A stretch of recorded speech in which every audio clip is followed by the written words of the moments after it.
तो अर्पिता, अब तक की अगर वोटिंग पर गौर करें तो हमने और आपने भी देखा कि मुस्लिम बहुल सीटों पर बम्पर वोटिंग हुई है। सबसे ज्यादा मुस्तफाबाद में 69.09% मतदान हुआ है। सीलमपुर में 68% से ज्यादा मतदान, बाबरपुर, सीमापुरी, त्रिलोकपुरी, मटिया महल और में 65% से ज्यादा मतदान हुआ है। सबसे कम मतदान 53.05% मेहरौली में हुआ है। मॉडल टाउन में 53.67% मतदान हुआ है। आरकेपुरम, मालवीय नगर, कस्तूरबा नगर, करोलबाग का कालकाजी, ग्रेटर कैलाश में 54% से थोड़ा ज्यादा मतदान हुआ है। सवाल यह है कि ये आंकड़े क्या कहते हैं। अमित हमारे साथ हमारे सहयोगी इस वक्त जुड़ चुके हैं। अमित, ये भारी मुसलमानों का मतदान करना ये क्या संकेत देता है? देखिए अर्पिता, अगर आप ओवरऑल भी देखेंगे दिल्ली के वोट परसेंटेज को, जो कि मुझे लगता है कि अभी 60 से कुछ ऊपर है, वो फाइनल आंकड़ों में हो सकता है कि 62 तक पहुंच जाए, तो करीब करीब तस्वीर 2020 वाली ही होगी। लेकिन नॉर्थ ईस्ट दिल्ली जो डिस्ट्रिक्ट है वहां पे जबरदस्त वोटिंग हुई है, और खासतौर पे उसमें भी वो सीटें जो दंगा प्रभावित इलाके थे, जहां जिसमें मुस्तफाबाद, सीलमपुर, बाबरपुर, गोकलपुरी जैसे तमाम कॉन्स्टिट्यूएंसीज शामिल है, वहां पे वोटिंग बहुत ज्यादा हुई है। तो क्या ये मेजॉरिटी में एंटी मुस्लिम, एंटी बीजेपी, माफ कीजिएगा, वोट बैंक है, जो कि बाहर निकला और वोट किया उन्होंने बीजेपी को सत्ता से बाहर रखने के लिए, या फिर वहां पे भी डिवीजन दिख रहा है, नॉर्थ ईस्ट में भी डिवीजन दिख रहा है? क्योंकि ये फिलहाल एक बड़ा सवाल जरूर बना हुआ है कि हमने कल भी देखा कि जो आमतौर पे पिछले कई विधानसभा चुनावों से ट्रेंड चला हुआ था, अलग अलग विधानसभा चुनावों में, कि मुस्लिम वोट बैंक इन मास इन ब्लॉक उस पार्टी या उस उम्मीदवार को वोट करता था जो बीजेपी को हराने के पोजीशनिंग में हो, उसकी ताकत ऐसी बन रही हो कि वो भारतीय जनता पार्टी को चुनावी मैदान में पटक नहीं दे सकता है।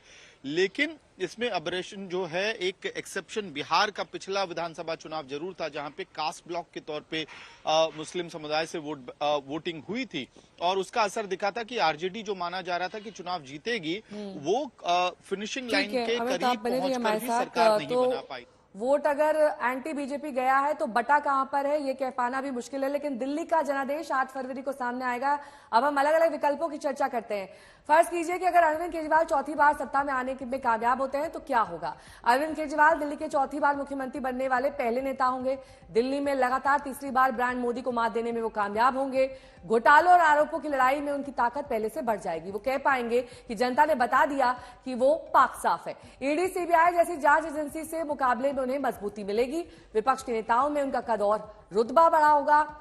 इंडिया गठबंधन के भीतर गैर कांग्रेसी दल केजरीवाल के पक्ष में ज्यादा मजबूती से जुड़ सकते हैं।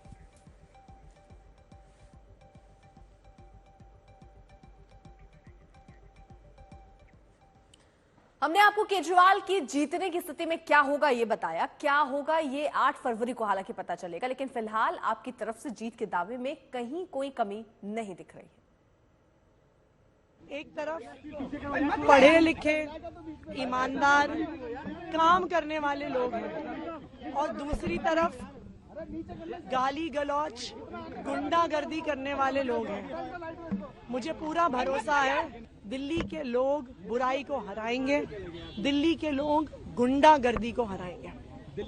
आम आदमी पार्टी को एग्जिट पोल हमेशा कम आंकते रहे हैं, और उसका बड़ा कारण ये है कि आम लोगों की जो आवाज़ है वो अक्सर भारतीय जनता पार्टी के जो दबंग हैं वो दबाते हैं। डराया जाता है, धमकाया जाता है, तो एक आम आदमी अपनी बात एग्जिट पोल पे नहीं कहता। तमाम एग्जिट पोल जब जब आम आदमी पार्टी का सर्वे करते हैं वो गलत पाए जाते हैं, और आम आदमी पार्टी का वोट शेयर एग्जिट पोल से ज्यादा आता है। चुनाव आयोग के नाक के नीचे सब कुछ हो रहा है, तो इसलिए समझा जा सकता है कि कैसा चुनाव आयोग दिल्ली में करा रहा है। गुंडागर्दी हो रही है, पैसे बांटे जा रहे हैं, बैरिकेड लगा के वोटर्स को रोका जा रहा है। सुबह ही जीके से हमारे सौरभ भारद्वाज जी ने, जो मंत्री हैं, उन्होंने इसकी सूचना दी थी। तो बहुत सारी जितनी गड़बड़ियां कर सकते हैं कर रहे हैं लोग। अरविंद केजरीवाल ने दिल्ली की जनता के लिए काम किया है। दिल्ली में शिक्षा पे, चिकित्सा पे, बिजली पे, पानी पे काम किया है। महिलाओं के उत्थान के लिए काम किया है, बुजुर्गों की सेवा के लिए काम किया है। और ये चुनाव रिजल्ट देगा, आम आदमी पार्टी के पक्ष में देगा और सरकार में देगा। लेकिन इसका उल्टा पक्ष ये भी है कि अगर केजरीवाल हारते हैं यानी कि बीजेपी जीतती है तो क्या होगा। केजरीवाल के लिए एक बड़ा व्यक्तिगत झटका ये होगा। घोटाले के आरोप ज्यादा गहरे हो जाएंगे। बीजेपी कहेगी कि जनता ने बता दिया कि केजरीवाल ने घोटाला किया है। राष्ट्रीय स्तर पर पार्टी के विस्तार को लेकर अरविंद केजरीवाल की योजनाओं को झटका लगेगा। पंजाब में कांग्रेस केजरीवाल को घेरने के लिए मजबूती से लग जाएगी। इंडिया गठबंधन में केजरीवाल की हैसियत पर भी असर पड़ सकता है। कि केजरीवाल जी तो चुनाव हार चुके और केजरीवाल की हार नहीं हुई है, बल्कि केजरीवाल के झूठ की हार हुई, केजरीवाल की फरेब की हार हुई, केजरीवाल जी के भ्रष्टाचार की हार हुई। और मैं तो कहता हूं केजरीवाल जी, आप राजनीति से आपका जगह खत्म हो गया। अब बेहतर हो कि आप सिनेमा में चले जाएं, तो आप सारे कलाकार को मात कर सकते हैं। देखिए, एक बात तय है कि दिल्ली में कमल खिल रहा है, दिल्ली में भारतीय जनता पार्टी की सरकार बन रही है, तो हमारे सामने चुनौती रहेगी कि जो सारी 11 साल की नाकामियां थी, हमें उसको तो ठीक करना ही है। बहुत सारे अच्छे काम करने हैं। मोदी जी के साथ में मिलकर दिल्ली में एक अच्छी सरकार बनेगी, दिल्ली में सुशासन देंगे, दिल्ली में यमुना मैया को साफ करेंगे, दिल्ली में झुग्गी वालों को उनका पक्का मकान देंगे। एग्जिट पोल हमारे अनुमान के मुताबिक ही है और मैं उनका सम्मान करता हूं।